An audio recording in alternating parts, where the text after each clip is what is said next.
টঙের দোকানে, চায়ের দোকানে, আড্ডার জায়গায় সবখানে একটা লেখা থাকতো এখানে রাজনৈতিক আলাপ নিষিদ্ধ।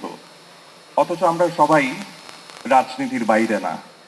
আমি, আপনি কেউ না, আমরা শিল্পী, সাধারণ মানুষ, আমাদের দর্শক, আমরা কেউ রাজনীতির বাইরে না। কিন্তু অনেক বছর ধরে একটা জেনারেশন ডেভেলপ করতেছিল যে আমরা রাজনীতি পছন্দ করি না, আমরা রাজনীতি করতে চাই না।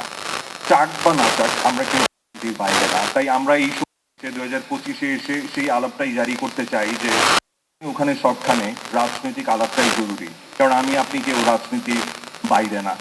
আমি ধন্যবাদ দিতে চাই এখানে রাজনৈতিক আলাপ জরুরি ইনিশিয়েটর, প্রডিউসার এবং one of the script writer Khalid Mahbub সূর্যকে, এবং আমার ডিরেক্টর, ভেরি ইয়াংগেস্ট এবং very talented director Ahmed Hasan Sunny ভাইকে, এবং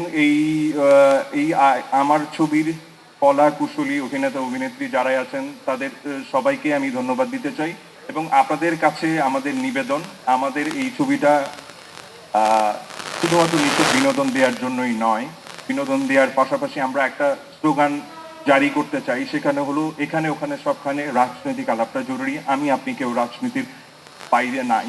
1970 সালে জীবন থেকে নেয়া একটা সিনেমা, যেটা এখনো পর্যন্ত কাল্ট হয়ে আছে, ক্লাসিক হয়ে গেছে। উনি একটা ঘর দিয়ে, একটা বাড়ি দিয়ে পুরো একটা স্বাধীনতার মুক্তির একটা গল্প বলে গেছেন। সেই স্মার্টনেস তখন দিয়েছেন, কোনো রাষ্ট্র তার ছবিকে আটকাতে পারেনি। তার স্মার্টনেসের কাছে রাষ্ট্রযন্ত্র ব্যর্থ হয়েছে, কোনো সেন্সর বোর্ড তাকে আটতে পারেনি। সেই স্মার্টনেস এই এই এফডিসি থেকেই তৈরি হয়েছিল ওই সময়। তো আমরাও এই সময়ে এসে আমরা খুব বাধাপ্রাপ্ত হইনি, আমরাও এরকম একটা আধুনিক এই সময়ের একটা গল্প বলতে চেয়েছি এখানে রাজনৈতিক আলাপ জরুরিতে। এই আমরা আপনাদের কাছে জানালাম যে এইরকম একটা ছবি হয়েছে, আপনারা জাস্ট আমাদের এই কথা, আমাদের এই ছবির কথা সবখানে ছড়িয়ে দেবেন, এটাই আমার এবং আমাদের ডিরেক্টর প্রডিউসার সবার চাওয়া আপনাদের কাছে। ধন্যবাদ আপনাদের সবাইকে।